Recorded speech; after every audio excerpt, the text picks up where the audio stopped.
Hello everyone, how are you all? Welcome back to Shaping Minds Minu. Today we will continue with our new thinker, that is Pierre Bourdieu UGC NET Sociology Examination. Thinkers की class हम कर रहे थे, Pierre बोर्दियू से आज हम start करेंगे। तो ये एक फ्रेंच थिंकर थे, बॉर्न डेट याद रखना है 1 अगस्त 1930 and died on 23 Jain 2002। Okay, तो पियरे बोर्दियू एक फ्रेंच थिंकर थे। Genetic structuralism and genetic constructivism, ये इन्होंने अपने खुद के लिए इन टर्म्स को यूज किया था। एक और चीज याद रखिए कि जो पियरे बोर्दियू है, इनको स्ट्रक्चरलिस्ट मार्क्सिस्ट भी कहा जाता है। क्यों कहा जाता है? क्योंकि इन्होंने कार्ल मार्क्स से बहुत सारी चीजों को एक तरह से सीखा है या उनसे लिया है। सो लेट्स पोस्ट स्ट्रक्चरलिस्ट की उसमें भी आते हैं ये पियरे बोर्दियू। टाइप्स ऑफ कैपिटल की बात करते हैं पियरे बोर्दियू। आप सभी को पता है ना, जो कार्ल मार्क्स हैं, अगर हम कार्ल मार्क्स की बात करते हैं तो कार्ल मार्क्स जो थे, उन्होंने कैपिटल की बात की किस रिलेशन में? इकोनॉमी के रिलेशन में। क्योंकि उनके अकॉर्डिंग चीजें क्या थी? उनके अकॉर्डिंग था कि इकोनॉमी ही हर चीज का बेस है, इकोनॉमी की वजह से ही सारी चीजें सोसाइटी में होती हैं। बट सिर्फ मतलब उन्होंने कैपिटल को एज अ इकोनॉमी देखा, ठीक है, सिर्फ इकोनॉमी की बात करते हैं। लेकिन जो पियरे बोर्दियू हैं, उन्होंने टाइप्स ऑफ कैपिटल की बात की। उन्होंने सिर्फ इकोनॉमी की बात नहीं की। टाइप्स ऑफ कैपिटल में social capital, cultural capital, symbolic capital and economic capital भी आता है। अब देखिए, सोशल कैपिटल क्या है? सोशल कैपिटल है कि कितना आपका नेटवर्क बड़ा है, कितना सोशल नेटवर्क आप लोगों का बड़ा है, कितने लोगों से को आप जानते हैं, कितने लोगों से आपका मिलना जुलना है, सोशल गैदरिंग कितना है, नंबर ऑफ पीपल्स आपको कितना ज्यादा जानते हैं, that is social capital. Next cultural capital होता है, हम अपने कल्चर को सीखते हैं, फिर उसको आगे पास ऑन करते हैं। तो वो है क्या है? हमारा जो कल्चर है, जिससे हमने चीजें सीखी हैं, वो हमारी कल्चरल कैपिटल है। सिंबॉलिक कैपिटल क्या है? सिंबॉलिक कैपिटल यानी हम कुछ चीजों के थ्रू दिखाते हैं लोगों को कि हमारे पास क्या चीजें हैं। फॉर एग्जाम्पल, अगर कोई रिच फैमिली का बच्चा होगा, आप देखेंगे कि वो गिटार सीख रहा है, वो पियानो बजाना सीख रहा है। दूसरी तरफ हमारे जो मिडिल क्लास के बच्चे होते हैं, वो उतनी महंगी जो इंस्ट्रूमेंट्स ऑलरेडी इतने महंगे आ रहे हैं, वो चीजें नहीं सीखते, बल्कि नॉर्मल प्लेग्राउंड में खेल आएंगे, ये सब चीजें होंगी। नेक्स्ट इज इकोनॉमी, ये तो आप सभी लोगों को पता है। सिंबॉलिक वायलेंस की बात करते हैं Pierre Bourdieu. Another very important concept of Pierre Bourdieu, that is habitus. Habitus के बारे में एक और थिंकर हैं, दैट इज नॉर्बर्ट इलियास। ये भी हैबिटस की बात करते हैं। What is habitus? हैबिटस है कि आप जैसे छोटे होते हैं, जब आप साइकिल चलाना सीखते हैं, क्या ऐसा है कि कुछ सालों तक अगर आपको साइकिल ना मिले तो आप साइकिल चलाना भूल जाएंगे? नहीं, बल्कि वो चीज आपकी बॉडी में, आपकी बॉडी इतनी हैबिचुअल हो गई है उस चीज की कि आप उस चीज को नहीं भूलेंगे।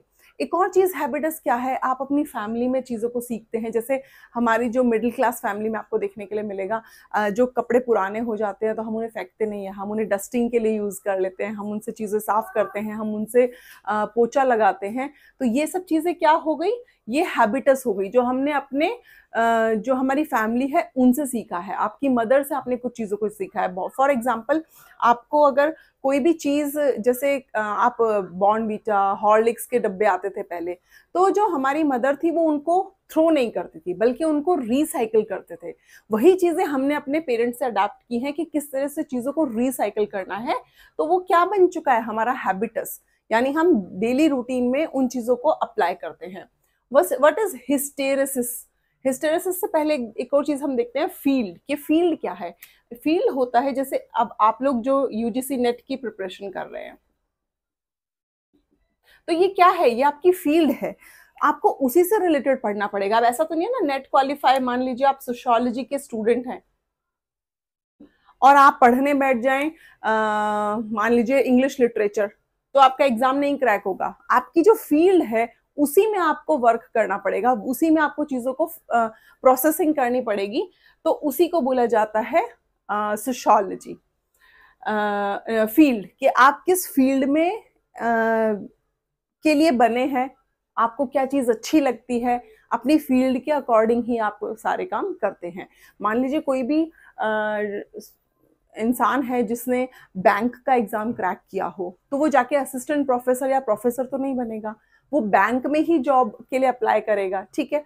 तो ये होता है फील्ड, स्पेसिफिक फील्ड, ठीक है। Next is social reproduction and cultural reproduction. ये क्या है? सोशल रिप्रोडक्शन होता है जैसे बायोलॉजिकल रिप्रोडक्शन होता है ना, हम लोग पैदा हुए हैं जिस तरह, आगे हमारी जनरेशन भी बायोलॉजिकल रिप्रोडक्शन के थ्रू ही आगे बढ़ेंगी, वो होता है बायोलॉजिकल रिप्रोडक्शन। लेकिन सोशल रिप्रोडक्शन भी होता है। फॉर एग्जाम्पल, हमने बहुत सारी चीज़ें अपने सोसाइटी से सीखी हैं, अपने एनवायरनमेंट से सीखी हैं, जो हम डेली रूटीन में, जो हमारी हम अपने एल्डर्स को रिस्पेक्ट करते हैं, हम अच्छे से बिहेव करते हैं, हम हमारा वेल टू डू नेचर है एक तरह से, हम अपनी वैल्यूज़ को रिस्पेक्ट करते हैं, दैट इज सोशल प्रोडक्शन। और इसी तरह से कल्चरल प्रोडक्शन भी वही है कि हमारा कल्चर कैसा है, हमने अपने कल्चर को सीखा है। और उसी तरह से ये जो सोशल रिप्रोडक्शन है एंड कल्चरल रिप्रोडक्शन, ये हमारी आगे वाली जनरेशन को पास ऑन होता रहता है। जैसे हमने अपने पेरेंट्स से चीज़ों को लिया, हम आगे जाके अपने बच्चों को वो चीज़ें पास ऑन करेंगे। तो क्या हुआ? प्रोडक्शन हुआ। हैक्सिस टेकन फ्रॉम मार्शल मॉस। अब देखिए ये चीज़ याद रखनी है कि जो हैक्सिस है वो उन्होंने मार्शल से लिया, और हिस्टेरिसिस जो मैंने आपको नहीं एक्सप्लेन किया था, उसका मतलब भी हैक्सिस ही है। अभी एक सेकेंड। यस, तो what is hysteresis? Hysteresis and hexis both are same. वो उन्होंने मार्शल मॉस से ही लिया था, ये भी उन्होंने मॉस से ही लिया था ये कॉन्सेप्ट। हिस्टेरिसिस मतलब आप कैसे अपने आप को सोसाइटी में रिप्रेजेंट करते हैं, आप कैसे चलते हैं, आप कैसे बिहेव करते हैं, आप कैसे रिफ्लेक्ट करते हैं, ये सब चीज़ें कहलाते हैं हिस्टेरिसिस। आपको जब गुस्सा आए तो आप उसको कैसे, किस तरह का रिएक्शन आप दिखाएंगे, आप अब्यूजिव लैंग्वेज यूज करते हैं या आप काम रहते हैं और धीरे धीरे चीज़ों को सॉल्व आउट करने की कोशिश करते हैं। तो मतलब बेसिकली आपका जो खुद का रिप्रेजेंटेशन है in front of the society, that is called hysteresis. Hysteresis and hexis both are same. Next is embodiment. Embodiment is same as habitus. Embodiment means आपको जिस चीज़ की प्रैक्टिस हो चुकी है, जो आप भूल ही नहीं सकते। जैसे एक बच्चा है, जब वो साइकिल चलाना सीख जाता है, वो चाहे कितना भी बुजुर्ग हो जाए, आगे जाके बड़ा हो जाए, कितने भी साल उसे साइकिल चलाने को ना मिले, बट फिर भी वो उस चीज़ को नहीं भूलेगा। यानी वो आपकी बॉडी में एक पार्ट बन गया है आपकी लाइफ का, जो चीज़ आपको आ चुकी है। जैसे हम लोग रोटी बनाना नहीं भूलते कभी भी, है ना। जो मदर्स हैं घर पे, वो रोटी बनाना नहीं भूलेंगी। हो सकता है कि उन्हें कल को कोई ऐसी जॉब मिल जाए कि वो घर पे कुक रख रही हैं, कई सालों तक उन्होंने रोटी नहीं बनाई है, बट ऐसा नहीं है कि अगर उन्हें कभी बनानी पड़े तो वो 2 मिनट में बना सकती हैं। That is called embodiment. यानी वो एक जो आपका स्किल है, वो आपकी बॉडी का एक पार्ट बन चुका है। Next is डॉक्सा। डॉक्सा होते हैं basically rules and regulations. Rules and regulations, ये याद रखना है। डॉक्सा मतलब a kind of rules and regulation. For example, मैंने आपको यहाँ पे फील्ड का एग्जांपल दिया था। अब किसी एक फील्ड में आप काम करते हैं, आपको नेट एग्जाम क्वालिफाई करना है, जेआरएफ आपको क्वालिफाई करना है, तो उसका रूल क्या है कि आप उसी से रिलेटेड सिलेबस को कवर करो। ऐसा तो नहीं है ना कि आप नीट के एग्जाम की प्रिपरेशन कर रहे हैं एंड आप फिर नेट का एग्जाम देने जा रहे हैं, दैट इज नॉट पॉसिबल। तो हर एक फील्ड का एक रूल एंड रेगुलेशन है, उसके लिए टर्म यूज की डॉक्सा। Next is distinction. ये उनकी बुक है, प्लीज ध्यान रखिए, ये उनकी बुक है, और इसी बुक में उन्होंने अभी जस्ट मेरे माइंड से स्किप हो गया, अपनी इसी बुक में उन्होंने बात की थी कैपिटल की, एंड वन मोर टॉपिक, अगर मुझे रिमाइंड होता है तो मैं लिखती हूँ दोबारा से। तो डिस्टिंक्शन क्या है? पियरे बोर्दो की बहुत ही इंपॉर्टेंट बुक है, रिपीटेडली एग्जाम में पूछी गई है। Next is social function of education, that is elimination principle. इसका मतलब क्या है कि सोशल फंक्शन ऑफ एजुकेशन है, अब जैसे आप जब छोटे थे, जिन क्लासेस में आप थे, first second third fourth fifth sixth, आप 12th तक पहुंचे, फिर उसके बाद आपने यूजी में एनरोल किया, आपने पीजी कंप्लीट किया, तो आपने कुछ चीज़ नोट की होगी कि जो स्टूडेंट्स, जो आपके फ्रेंड्स आपके साथ शायद 12th तक तो पहुंचे होंगे, बट उसके बाद उन्होंने अपनी स्टडी को फर्दर कंटिन्यू नहीं किया। कुछ हैं आपके फ्रेंड्स जो जिन्होंने कंटिन्यू किया होगा स्टडी को, बट कुछ ने छोड़ दिया होगा किसी भी रीज़न से। फैमिली रीजंस हो सकते हैं, उनका पर्सनल रीज़न हो सकता है, लैक ऑफ इंटरेस्ट हो सकता है स्टडी के लिए। तो उन्होंने मे बी, किसी ने बिजनेस स्टार्ट किया होगा, किसी ने कहीं जॉब की होगी, बट क्या हुआ, धीरे धीरे लोग एलिमिनेट होते गए। फॉर एग्जाम्पल, जैसे आप वो देखते हैं ना, एक शो आता था, डांस शो आते हैं ना, बुगी वुगी एंड डांस दीवाने। तो उसमें क्या होता है, पहले बहुत सारे कंटेस्टेंट्स होते हैं, धीरे धीरे धीरे कंटेस्टेंट्स क्या एलिमिनेट होते चले जाते हैं, तो एंड में आके कुछ ही कंटेस्टेंट्स जो हैं वो बचते हैं।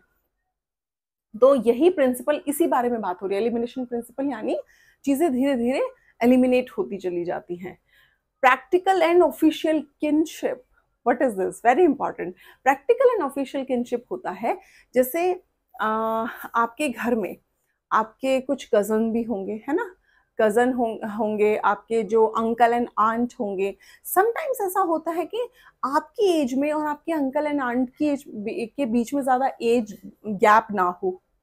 आपके जो कज़न हैं वो वैसे तो आपके कज़न हैं, और प्रैक्टिकल उनका स्टेटस क्या है कि वो आपके कज़न हैं, बट ऑफिशियल स्टेटस में क्या आ जाता है, ऑफिशियल किनशिप, कि वो आपके फ्रेंड की तरह आपके साथ बिहेव करते हैं, आप सब कुछ उनसे शेयर करते हैं, आप अपने अंकल आंट से सब कुछ शेयर कर रहे हैं, आप अपने कज़न से सब कुछ शेयर कर रहे हैं, तो वो है ऑफिशियल किनशिप। कि अभी एट प्रेजेंट आपका उनके साथ क्या रिलेशन है, आप किस तरह से उनसे बात करते हैं। अगर आपका फ्रेंडली नेचर है उनके साथ, तो यानी वो एक फ्रेंड की तरह हैं, बट एक्चुअल में वो क्या है, वो आपके अंकल आंट हैं या फिर आपके कज़न हैं। दैट इज प्रैक्टिकल, सॉरी मैंने उल्टा बोल दिया। प्रैक्टिकल मीन्स आपके फ्रेंड की तरह बिहेव कर रहे हैं, कौन, जो उनका ऑफिशियल किनशिप है, यानी आपके अंकल आंट या cousin. Next is taste. Taste means हम कह सकते हैं चॉइस, ठीक है। ये खाने वाले टेस्ट की बात नहीं हो रही है यहाँ पे फूड टेस्ट की बात नहीं हो रही है कि आपने मैगी खाई तो आपको कैसा टेस्ट आया, आपने पिज्जा खाया तो आपको कैसा टेस्ट आया, उस टेस्ट की बात नहीं हो रही है। यहाँ पे बात हो रही है चॉइस की। पियरे बोर्दियू कहते हैं कि आपका जो चॉइस है वो भी कहीं ना कहीं आपके ग्रुपिंग पे डिपेंड करता है, यानी कैसे ग्रुप ऑफ पीपल के साथ आप रहते हो। जैसे एनवायरनमेंट में, जैसे सर्कल होगा आपका फ्रेंड्स का, जो लोग आपके आसपास होंगे, आप देखेंगे कि आपका टेस्ट, आपका लाइफस्टाइल, आपका वे ऑफ टॉकिंग, आपका हाउ टू कैरी क्लोथ्स, आपका बिहेवियर, वी कैन से, ये सब चीजें कुछ कुछ उस ग्रुप से मिलती जुलती होंगी। आप क्योंकि ग्रुप्स की चीजों को क्या करते हैं, अडेप्ट करते हैं। तो ये उस टेस्ट की बात हो रही है कि आपका बिहेवियर कैसा है, आपका पर्सनालिटी कैसा है, आपका वे ऑफ टॉकिंग कैसा है, आपका वे ऑफ कैरिंग क्लोथ्स कैसा है, that is taste. Reflexive sociology homo academicus, ये उनकी बुक का नाम है, होमो अकेडमिकस, जिसमें उन्होंने रिफ्लेक्सिव सोशियोलॉजी कॉन्सेप्ट को पढ़ाया है, बताया है। Scholastic fallacy, what is scholastic fallacy? देखिए, स्कॉलिस्टिक फैलेसी होता है, मान लीजिए मैं जो सोच रही हूँ, मेरा जो थिंकिंग प्रोसेस है, मेरा जो पर्सपेक्टिव है किसी चीज को देखने का, समझने का, एनालाइज करने का, वो मैं मेरे ग्रुप्स के लोगों पे थोपूं। मैं उन्हें बोलूं कि नहीं, इस चीज के बारे में मैं ऐसा सोचती हूँ तो आपको भी ऐसा ही सोचना चाहिए, आपको भी ये चीज ऐसे ही समझनी चाहिए, आपको अपना थिंकिंग प्रोसेस नहीं अप्लाई करना चाहिए, आपको मैं जो बोल रही हूँ ना वैसे सोचना चाहिए, मेरा थिंकिंग प्रोसेस के अकॉर्डिंग आपको चलना चाहिए। That is scholastic fallacy. Next is illusio is a libido. अभी देखिए, जब पियरे बोर्दियू ने फील्ड, मैंने आपको बताया ना, फील्ड वाला कॉन्सेप्ट मैंने आपको पढ़ाया, उसी में आता है illusio. Very interesting. Illusio is a libido. अब देखिए, लिबिडो हमने पढ़ा था, जो सिगमंड फ्रॉइड हैं, उन्होंने कहा था कि libido is a kind of sexual अर्ज, ठीक है, कि आपको अर्ज हो रही है सेक्सुअल चीजों के लिए। बट पियरे बोर्डियू ने यहाँ पर कहा कि नहीं, ये उस चीज, उस अर्ज की बात नहीं हो रही है, ये बल्कि एक इंट्रिंसिक अर्ज है, एक इंटरेस्ट है आपका जो आपको फोर्स करे किसी चीज को करने के लिए। फॉर एग्जाम्पल, अगर आप नेट का एग्जाम क्वालिफाई करना चाहते हैं, ठीक है, तो आपको उस एग्जाम को क्वालिफाई करने के लिए क्या चीजों की जरूरत है? सबसे पहले तो आपका इंट्रिंसिक इंटरेस्ट होना चाहिए कि आपको अपने दिल से आवाज आए, नहीं मुझे करना है, मुझे करना है। तो ये होता है, ये कब होगा? जब आपका इंटरेस्ट होगा उस चीज में कि मुझे ये एग्जाम को क्वालिफाई करना है एट एनी कॉस्ट। इसको बोलते हैं इल्यूजियो, यानी आपके अंदर से बार बार आपका दिमाग, आप मान लीजिए आराम से बैठे हैं और आपका दिमाग आपको एकदम से बोले, अरे नहीं एग्जाम पास आने वाला है, एग्जाम को क्रैक करना है, तो हमें पढ़ने बैठना चाहिए, हमें अपना जो हमने स्केड्यूल बनाया उसको प्रॉपरली स्ट्रिक्टली फॉलो करना चाहिए, तभी हम वो चीज़ कर पाएंगे। तो जब आपके अंदर से आवाज़ आती है किसी चीज़ को करने के लिए, अपने पैशन को फॉलो करने के लिए, that is called illusio. Please याद रखिए, nomos lack of economic value for any art. कुछ ऐसी आर्ट्स होती है ना, आपने बहुत बार देखा होगा, आप मार्केट में जाते हैं, कुछ छोटी छोटी चीजें लोग बना के रखते हैं, मतलब नेचुरल, उससे नेचर के उससे डायरेक्टली प्रोडक्ट से, तो हम लोग बहुत बार उनकी तरफ अट्रैक्ट नहीं होते, बहुत बार हमें उन चीजों की इकोनॉमिक वैल्यू नहीं लगती। एक और एग्जांपल है, मिट्टी के छोटे छोटे बर्तन, मिट्टी की, अब तो लोग बहुत अवेयर हो गए हैं, बट बीच में एक टाइम ऐसा था जो मिट्टी के बर्तन होते थे। आप लोग देखेंगे कि सिर्फ जब दिवाली आ रही है तभी लोग मिट्टी के दिए खरीद रहे हैं उन लोगों से, गर्मी आ रही है तभी लोग मटका खरीद रहे हैं। उससे अगर हम देखें तो मिट्टी के बर्तनों का उतना लोग अब उसको, उसमें इकोनॉमिकली उसको बेनिफिशियल हम कह सकते हैं नहीं मानते, मतलब इकोनॉमिक उसमें इन्वेस्ट नहीं करना चाहते, उसको इतना इम्पोर्टेंट नहीं मानते, उसको इतना वैल्यू नहीं करते। तो ये है, इसके लिए उन्होंने टर्म यूज की नोमोस, ये याद रखना है। तो ये थे हमारे आज का concept, Pierre Bourdieu, very important thinker, frequently exam में क्वेश्चंस पूछे गए हैं, तो मिस नहीं करना है। इनकी जो बुक्स के नेम्स हैं वो मैं आप लोगों के साथ शेयर कर दूंगी यूट्यूब पे पोस्ट में। प्लीज पोस्ट चेक कर लिया करो जाके, जब आप मेरे शॉर्ट्स या वीडियोस देखते हो तो वहीं पर पोस्ट जो है वो भी आप जाके चेक करोगे, तो मैंने बहुत सारे थिंकर्स जो हैं उनकी जो बुक्स हैं, वेरी इंपॉर्टेंट, क्योंकि क्रोनोलॉजी बेस्ड क्वेश्चंस पूछे जा रहे हैं, तो बुक्स के नाम और उनके ईयर और किस थिंकर ने वो बुक लिखी है ये याद रखना जरूरी है। मिलते हैं नेक्स्ट वीडियो में नेक्स्ट थिंकर के साथ। अगर वीडियो इन्फॉर्मेटिव लगता है तो please do like, subscribe and share my YouTube channel. Thank you so much, bye bye and take care.